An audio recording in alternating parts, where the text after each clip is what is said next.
Okay, so I've been going through this class on American politics, and it's honestly been changing how I see everything in the news and everything that's going on in our country.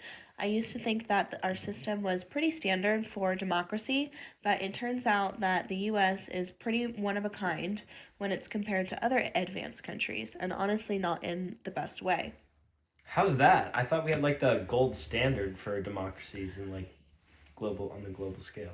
Well, that was what I thought too, but through my research, I've been really looking into executive accountability, and basically, we hold only one person in charge, whereas in other advanced democracies, they have a head of state and a head of government.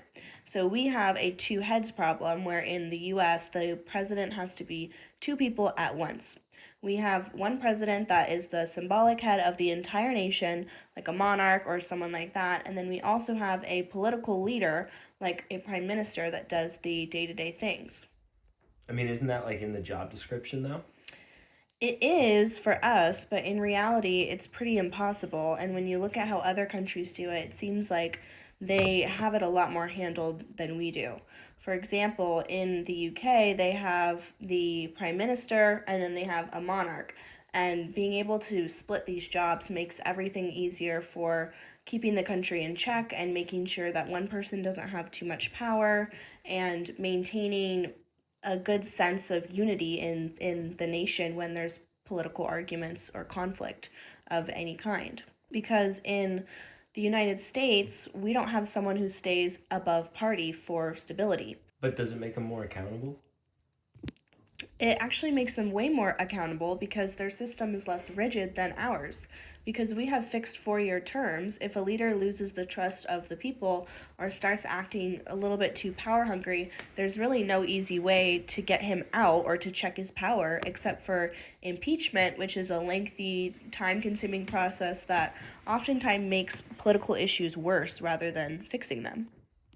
In other countries, they can have something that's called a vote of no confidence, where they can replace a leader that they think is failing in a single afternoon without the entire system crashing.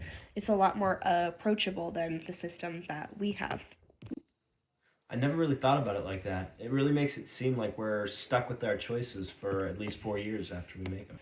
Exactly. And to build on that, I also learned about something called the unitary executive theory, which is basically the idea that the president should have total and exclusive control over all of the agencies like the FBI or the DOJ. If a president uses that power just to hire loyalists and fire anyone who disagrees with him, then they can essentially use the law to reward their friends and punish their enemies. I learned that this is called faithless execution of law, and this is generally what the founders were afraid of and thought that something like this would lead us into a dictatorship. That kind of makes like the checks and balances that we learned about in high school seem way more fragile. That's so true, and they really rely on soft guardrails like mutual respect between parties, which is definitely thinning out in today's society.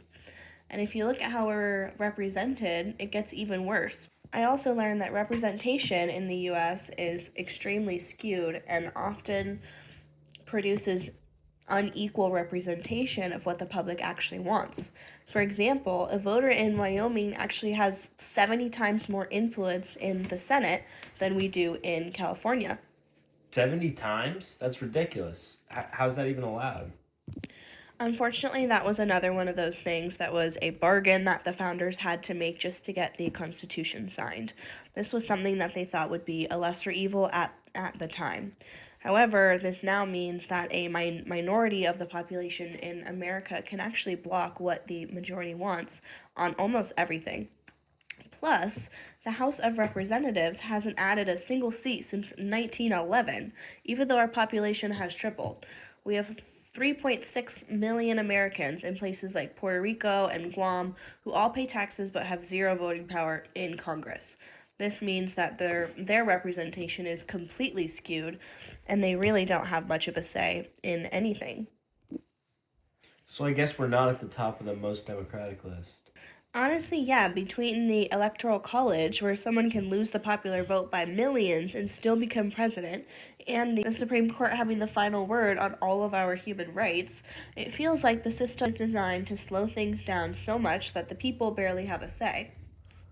You might think that the answer to this would be even more direct democracy, but honestly, that's not what the founders wanted. They wanted a republic where the leaders would help refine the public's views rather than just following every whim.